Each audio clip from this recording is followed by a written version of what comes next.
ตะบิดน่ะใหม่บางกลางก่อนอันเพิ่นเห็นเหตุการณ์นะใหม่บางกลางก่อนมองอันมองอันไผมองไฟเลยเนาะโอ้แม่นแท้แล้วซะไฟฟ้าแบบมันบ่มีอันเซฟตี้คาร์ดพี่น้องคนโทรไปหากะไผใหม่เฮือนเด้อว่ะมาก็บ่ได้เรือหยังแลล่ะตอนแรกๆที่ว่าเขาเจ้าโทรไปบอกแบบความรู้สึกเอื้อยเป็นจังได๋ตอนนั้นที่ตอนนั้นบ่ไฟไหม้หวยเอื้อยก็พอจะ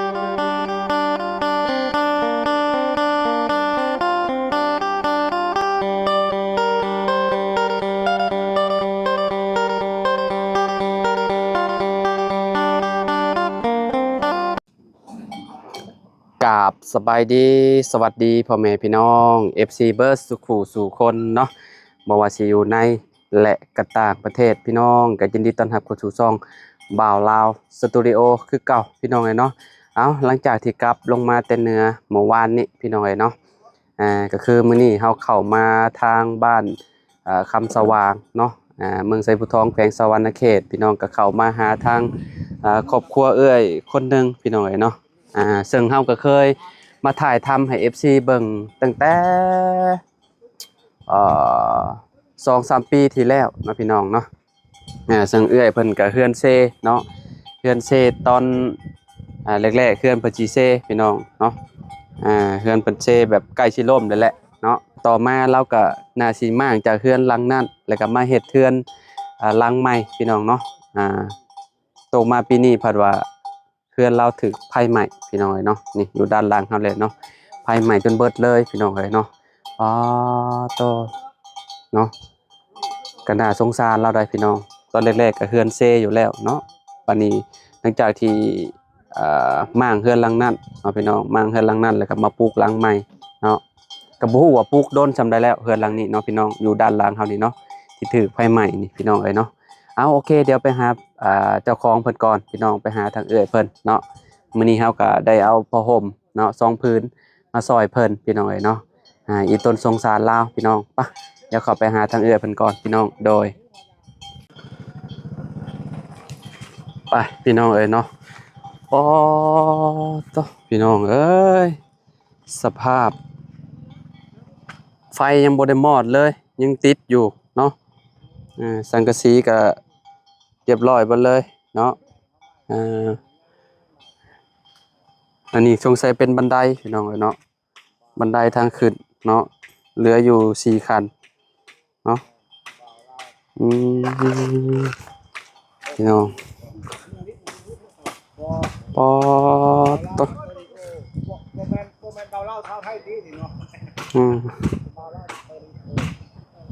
ปอ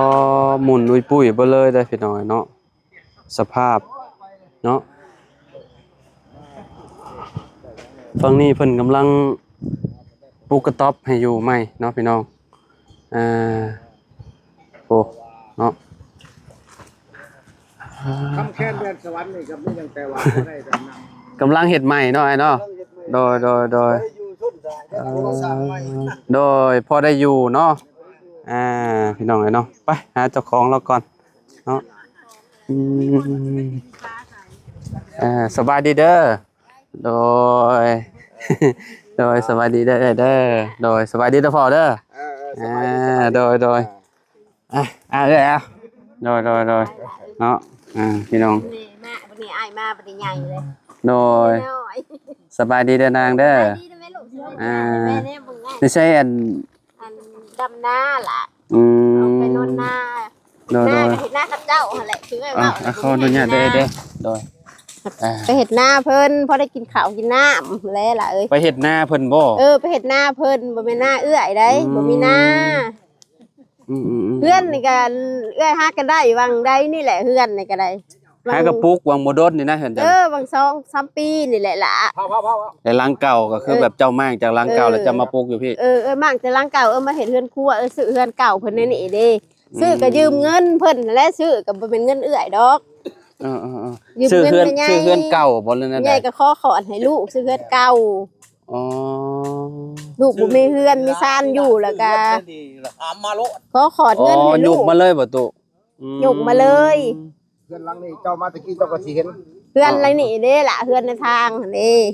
ในบ้านนี่น่ะในบ่อนห่มม่วงนี่เด้น้ำมองห่มม่วงน้ำมองหันแหละบ่เจ้าแว่มาตะกี้นี่ ซื้อเท่าใดตอนนั้น อันตอนนั้นนะ ประมาณ20,000แหละ 20,000เนาะ ประมาณ20,000นี่แหละซื้อตอนนั้นนะ ปลูกได้บ่โดนเนาะ ได้บ่เฮิงปานใดประมาณ3 ปีนี่แหละ ประมาณ3 ปีแล้วพี่น้องไฟฟ้า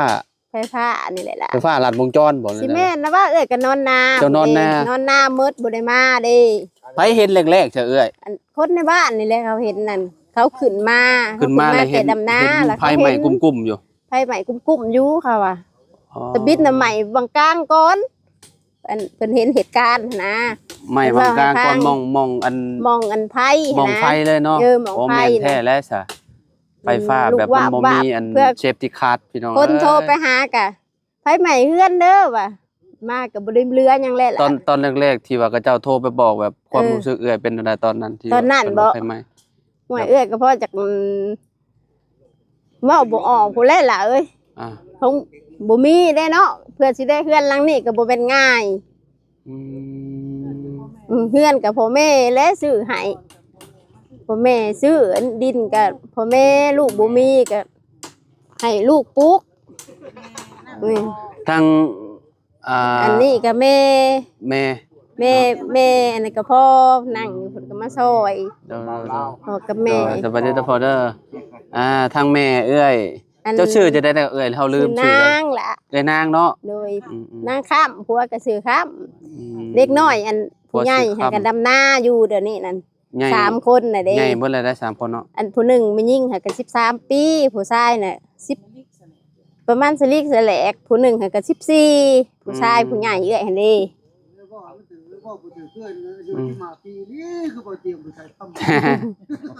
ประตู7 ปีก็มีนะ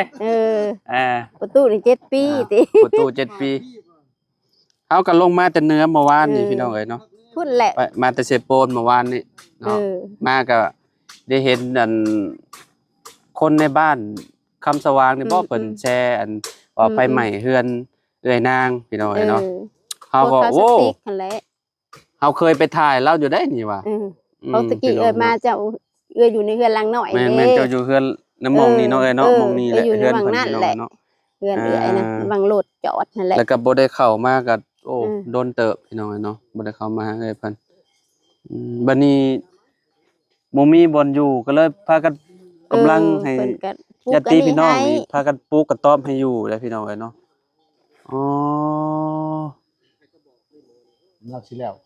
กำลังสิมือตาอ้าปากได้ล่ะเอ้ย กำลังสิมือตาอ้าปากได้คือเอ้ยเราเว้าหั่นแหละพี่น้องเนาะกำลังสิมือตาอ้าปากได้จักแนวสิเว้าเราก็ได้พี่น้องเนาะ จักแนวสิเอายังบ่ได้บ่ทันเลยบ่เอ้ยบ่ทันเลยล่ะมันยังก็หมดเลยบ่ได้ยังจักแนว บ่ได้ยังจักอย่าง ถึงเพื่อนของซานก็บ่ได้มันยังก็บ่ได้นะสินมันยังก็บ่มีข้าว เจ้าก็เอาเมียนอันนี้ ข้าว บ่ เอื้อยก็8 สอบเอื้อยก็ไว้หนีแหละ ไปกระสอบบ่เมียนอยู่นี่เลย เอาไว้อยู่นี่หรือเพื่อนเลยคุยมันยังก็โทรทัศน์พัดลมก็ หมุนเบิด มุ่นหมดบ่มีหยัง ไป เหลื น้ำ อ พายเบิด ไปน้ำไผหมดบ่เหลือหยัง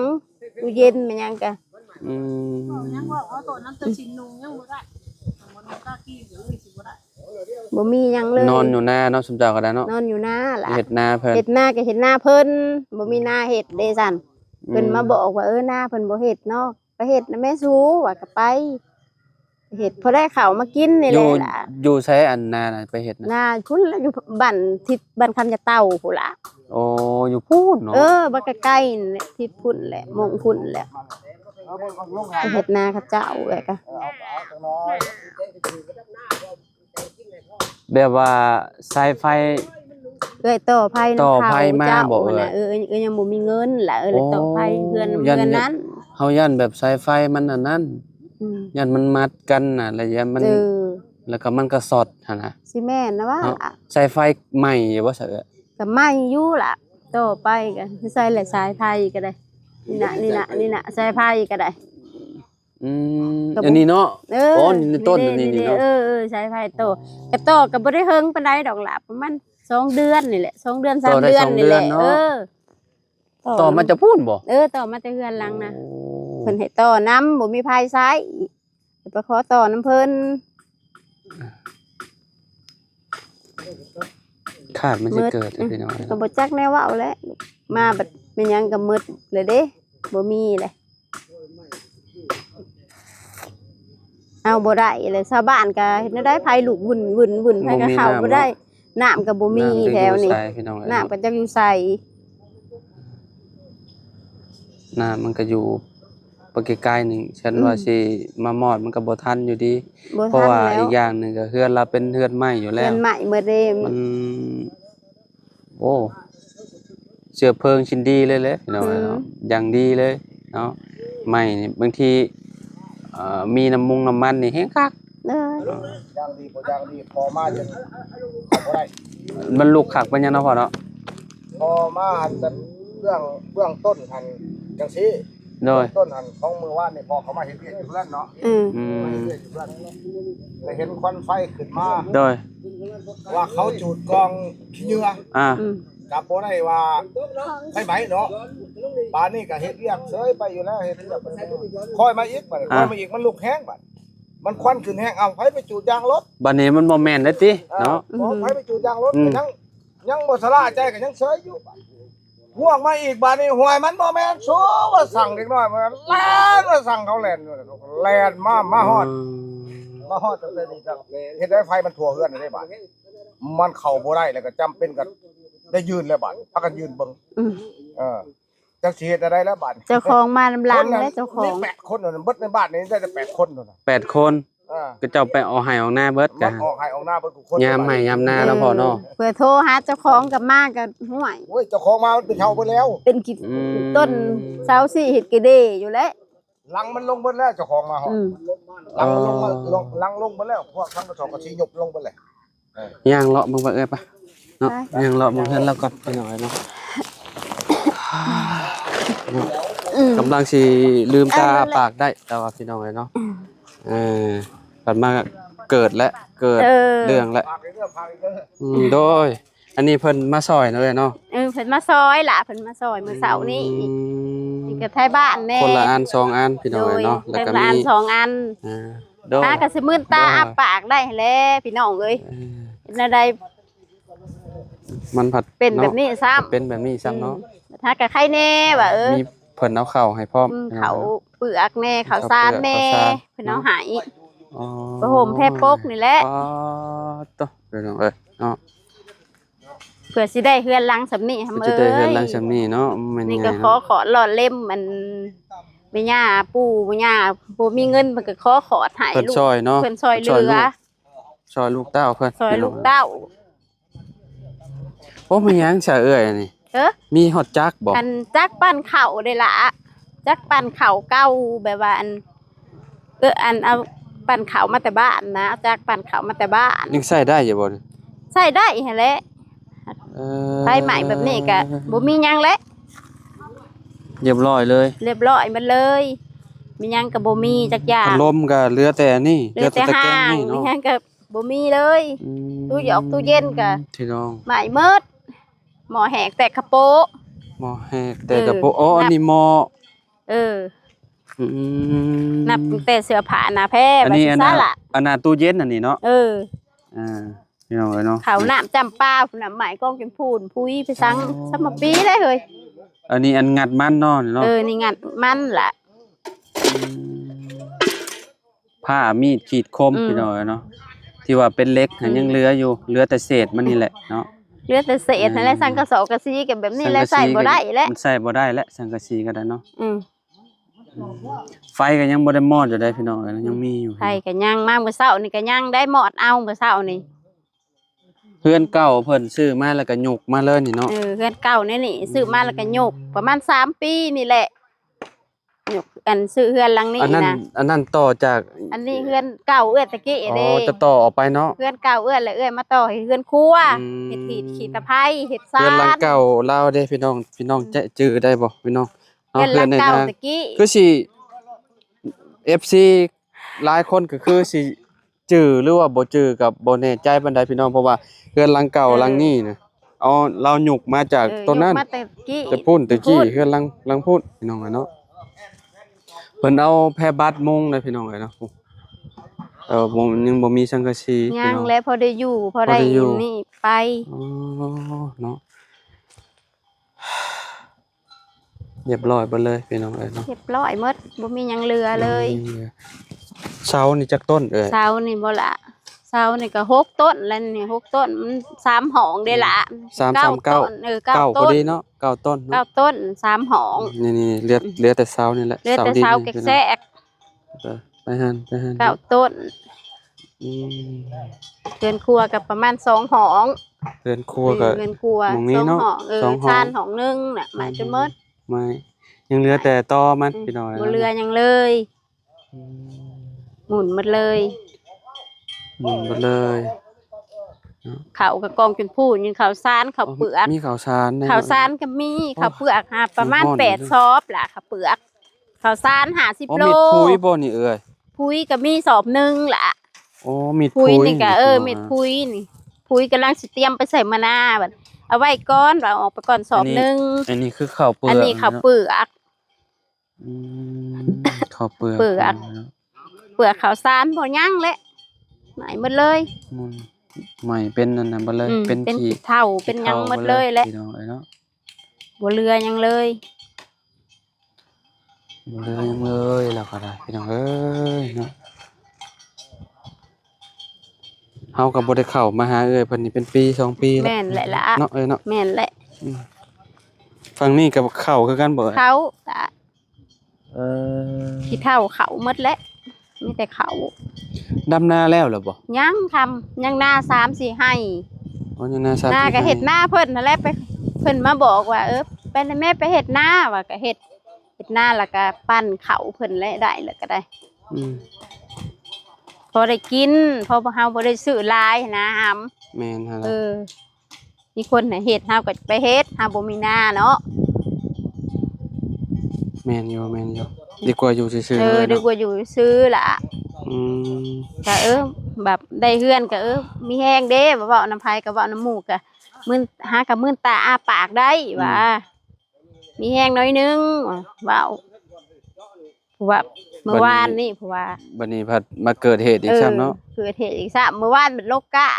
แล้วว่าสิดำนาแรง อ่า ว่าลูกเอ้ยอันเตรียมลงดำนาแรงได้มาแล้วหมู่บ่โทรไปว่าเพื่อนไผใหม่ได้โอ้ยว่าจนทิ่มฮอดคำเข่าพุ่นแหละล่ะเอ้ยจนเว้าบ่ออกพุ่นแหละจักซ้ำได้แหละ บ่ว่าภัยแล้วเว้าก็เว้าบ่ออก คงไม่ยั้งกับ จริงสิหามาก็หมดเลยเด้เนาะบ่เหลือหยังเลย มันบ่มีหยังเลยเนาะ บ่มีหยังเลยเด้ เออ เงินทุนเงินฮ้อนเฮาก็บ่มีแล้วเนาะ มีบ่เงินเอาเมียนอยู่เฮือดบ่ได้หรือว่า บ่มีเงินล่ะบ่ได้มีเงินพอกีบดอกเงินน่ะบ่มี บ่มีเนาะ เงินก็บ่มีพอกีบ อืม เงินน่ะ แล้วว่ามีเงินมีหยังไว้อยู่ บ่มีเงินมีคำดอกล่ะ มีแต่เป็นพวกเสื้อผ้าพวกข้าว พวกเสื้อผ้าพวก ถ้วย ข้าว บวง ถ้วยบวงสองซ้ำคุยโทรทัศน์ คุย พัดลม โทรทัศน์ ตู้เย็น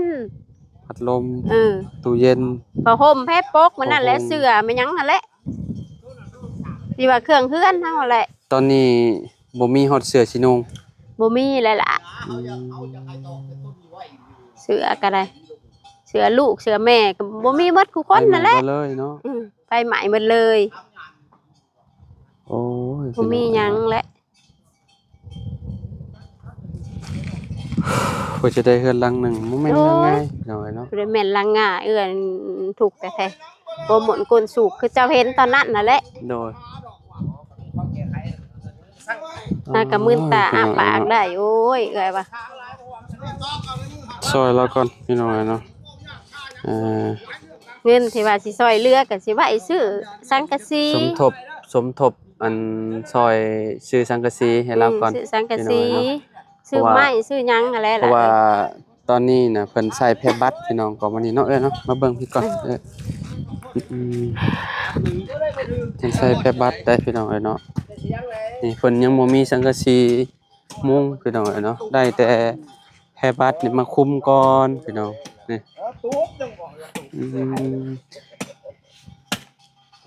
พากันซอยกันพี่น้อง พอตีเล็กกระปูเอาแล้วยังไง แล้วดำไห้ดำนานี่ก็ คือ ถ้าบ่เฮ็ดอันนี้ก็บ่มีบ่อนอยู่บ่อน บ่ เช้า มีหมองอยู่แล้วล่ะก็อยู่อันนี้แหละ แห่ปัดมุงเอาแบบนี้เลย ผ้าเครื่องดักโลดแนวด้านโลดผ้าคือผ้าบักบก ลูกเจ้ายังเหลือจักคนก็ตอนนี้ 4คนคือเก่าหั่นแหละล่ะ 4คนแล้วก็บ่ 4คนคือเก่ายิง2ใส่2 อืม เก่าหั่นแหละ ปั๊บใครจะผิดนั่นก็ได้รับแนบโลด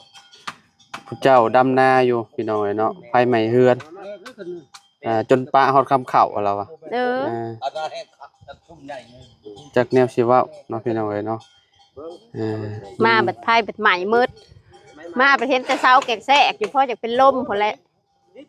โอ้บ่ว่าแล้วเนาะมันยังก็มีอยู่ในเฮือนแหละ แบบ เพื่อสิหาได้ซำนี้บ่แม่นง่ายเนาะหัวหมุนก้นสูบ แม่นอะไร มาเลยบัดนี้มาไปบัดนี้ยังไม่ เนาะจังได๋ก็เป็นกำลังใจให้เด้อเด้อเนาะจังได๋ก็สู้เฮาซอยเด้อเด้อ ใจเด้อล่ะเอ้ยใจ โดยอยู่ดีมีแฮงมื้อหน้ามื้อในเดี๋ยวสิเข้ามาเยี่ยมมายามเราอีกพี่น้องเนาะทางเอ้ยนางเนาะครอบครัวเพิ่นก็กำลังลืมตาอ้าปากได้พี่น้องมันมาเกิด แบบนี้ เหตุ แหละ ภัยใหม่เฮือนซับเนาะคนเฮานี่พี่น้องเอ้ยเนาะมันจักสิว่าจังได๋แหละพี่น้องเอ้ยเนาะ มาจากแนวว่าก ำลังมีเฮือนมีซานให้ลูกให้เต้าอยู่ไปมาใหม่ซับ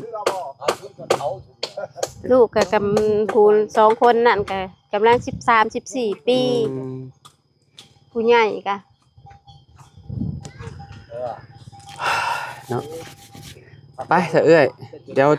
เฮาขอโตวเดินทางก่อนเดี๋ยวจังว่ากันใหม่ ขอบใจหลายๆล่ะ โดยอยู่ดีมีแฮงอยู่ดีมีแฮงสู้ๆเนาะไปเด้อพอเด้อพอคำแสนเนาะโดยเพิ่นก็เฮ็ดเพจเพิ่นอยู่พี่น้องเอ้ยเนาะ อย่าลืมเด้ออย่าลืมเด้อ โดย ฝากเนื้อฝากตัวอยู่ โด เด้อย พี่น้องชาว FT เฮา โดย ทุกคน โดย คำแคนแดนสวรรค์ โดยฝากหน่อยเด้อพี่น้องเด้อโดยพี่น้องเอ้ยเนาะ สบายดีพี่น้องวัดสุขุสุคน โดย ขอฝากเนื้อฝากตัวนำเด้อคำแคนแดนสวรรค์และเป็นเพจพาบานนี่แหละเป็นเพจละสวรรค์พาเพลินขอฝากเนื้อฝากตัวน้ำพี่น้ำน้องเบิดสุขุสุคนเด้อ โดย อันนี้ก็ลูกหลานเจ้าของเองก็เลยมาประจำอยู่นี่นะกับบ่คิดว่าบ่าวเล่าสีมาก็เลยว่ามันก็ดีมกดีใจขนาดเลยขอขอบคุณใจกับบ่าวเล่าหลายๆเด้อที่ว่ามาเป็นผู้อันนั้นให้ยังบ่ทันได้ไงยังบ่ทันได้ดังเนาะยังน้อยๆว่าท่านซะการ YouTube จังซี่แหละว่าท่านซะยัง YouTube อยู่นี่พี่น้องก็ยัง YouTube อยู่นี่ โดยเพิ่นกำลังน้องพี่น้องอันนี้พากันซอยกันพี่น้องพอให้เราได้อยู่ได้ส้นเนาะพอเนาะ แม่นๆ แต่ว่าเฮือนก็เฮ็ดได้ภายใหม่เด้พี่น้องเนาะ มื้อวานนี่มื้อวันที่20มื้อนี่วันที่30วันจันทร์โดย ตอน 12:30 เจ้าเว้าแล้วบ่ถึงแล้ว 12:30 เคยเลยมือวันที่20มื้อนี้30ป้าโทษมือ บ่อันภายใหม่นี่วันอาทิตย์บ่ แม่น อ๋อที่29 29โอเคขอโท